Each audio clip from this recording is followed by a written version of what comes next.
حضور علیہ السلام سے جب پوچھا گیا کہ حضور سب سے بڑا گناہ کون سا ہے، تو آقا کریم علیہ السلام نے فرمایا کہ سب سے بڑا گناہ یہ ہے کہ ان تجعل للہ ندا، کہ تو اللہ کے ساتھ کسی کو شریک ٹھہرائے، وہو خلقک، حالانکہ اس نے تجھے پیدا کیا، تجھے تخلیق کیا، اور تو اس کا شریک بنا کے بیٹھ جائے، کہ یہ سب سے بڑا گناہ ہے۔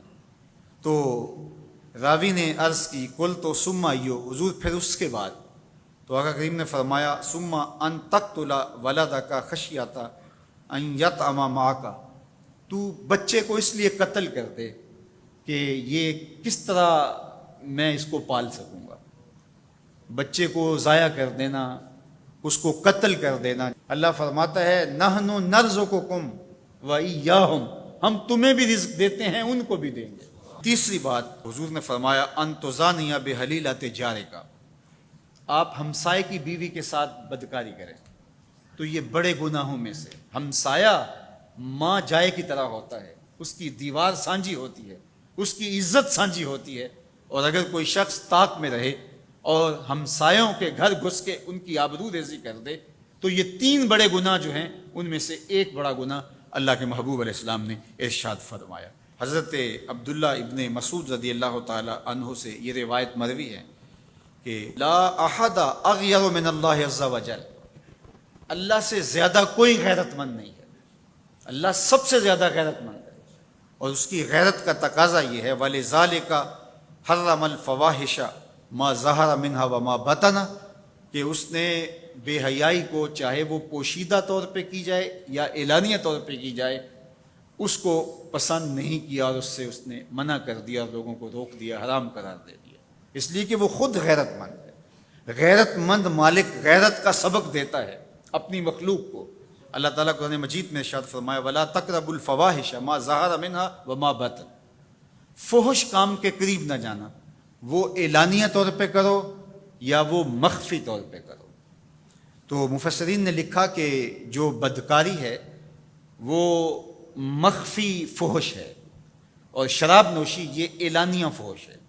شراب نوش جو ہے وہ چھپ نہیں سکتا، بدکار بعض اوقات ایک مدت کے لیے چھپ جاتا ہے، لیکن یہ بات ذہن میں رکھیے کہ جو بدکار ہے وہ دنیا کے اوپر رسوا ضرور ہوتا ہے، اس کے چہرے کا نور چھین لیا جاتا ہے، اور اس کے اوپر مصیبتیں مسلط کر دی جاتی ہیں، اور اللہ کے قہر و غضب کا شکار ہوتا ہے، اس کی دعائیں قبول نہیں ہوتی، نیک لوگوں کی دعاؤں سے اس کا حصہ نکال لیا جاتا ہے، لیکن بہرحال ایک مدت کے لیے چھپ جاتا ہے۔ لیکن شرابی اپنے جرم کو نہیں چھپا پاتا، تو کہا کہ جو مخفی جرم ہے وہ بدکاری ہے، اور جو ارشاد فرمایا قرآن نے کہ جو ظاہر جرم ہے اس سے مراد جو ہے وہ الخمر ہے، شراب ہے، اور ہر نشہ دینے والی چیز سے حرام کی حرمت آئی۔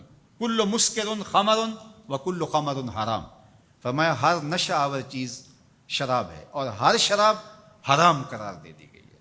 اب یہاں بھی لوگ دلیلیں لے کے بیٹھ جاتے ہیں، میاں وہ بھی ایک مشروب ہے، اس سے کیا فرق پڑتا ہے؟ میاں جب رب نے کہہ دیا تو بات ختم ہو گئی۔ ایک یہودی کے پاس ایک مسلمان مہمان ٹھہرا، تو اس نے انگور پیش کیے، تو اس نے بڑے شوق سے لیے، تو تھوڑی دیر کے بعد وہ شراب لے آیا۔ اس نے کہا استغفر اللہ، میں مسلمان ہوں، میں شراب نہیں لیتا۔ تو اس نے ہنس کے کہا یہ جو انگور آپ نے کھائے ہیں شراب اسی سے کشید ہوتی ہے۔ تو اس مسلمان نے کہا کہ آپ کی اہلیہ کدھر ہے؟ تو اپنی اہلیہ کو بلا لایا، تو کہا آپ کی کوئی اولاد بھی ہے؟ کہا ہاں میری بیٹی ہے، اس کو بھی بلا لاؤ۔ تو اس کو بھی بلا لایا۔ جب دونوں آ کھڑی ہوئی تو کہا کہ یہ حلال ہے تیرے لیے، اور یہ بیٹی اسی کی ہے، اور یہ حلال نہیں ہے۔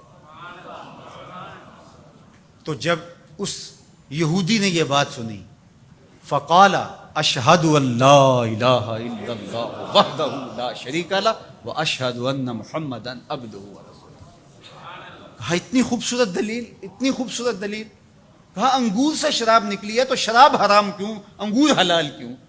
تو کہا مجھے یہ بتاؤ کہ تمہاری بیوی تمہارے لیے حلال ہے، تمہاری بیٹی تمہارے لیے حرام کیوں؟ کہا بات سمجھ میں آ گئی۔ تو میرے رب نے بعض کا تو اس کی حکمتیں ہمارے علم میں نہیں ہوتی، اور حکمت نہ جاننے کی وجہ سے ہم کہتے ہیں کہ یار یہ بات سمجھ میں نہیں آتی۔ یہی تو ہمیں بتایا گیا کہ جو سمجھ میں آئے اس کو بھی ماننا ہے، جو نہیں سمجھ میں آئے اس کو بھی ماننا ہے۔ ہم جنت کو مانتے ہیں نا، دیکھا ہے، یا رب کو مانتے ہیں، دیکھا ہے، وہ سمجھ میں آتا ہے، تو دل میں تو آتا ہے، سمجھ میں نہیں آتا۔ میں جان گیا بس تیری پہچان یہی ہے۔ ہم تو سب سے بڑی حقیقت کو بغیر دیکھے مانتے ہیں، بغیر سمجھے مانتے ہیں۔ ادراک فہم کی حدود سے ورا ہے، عقل و خرد کے دائروں سے ورا ہے، لیکن اس حقیقت کو ہم مانتے ہیں تو اس کے کہے ہوئے کو کیوں نہیں مانیں گے؟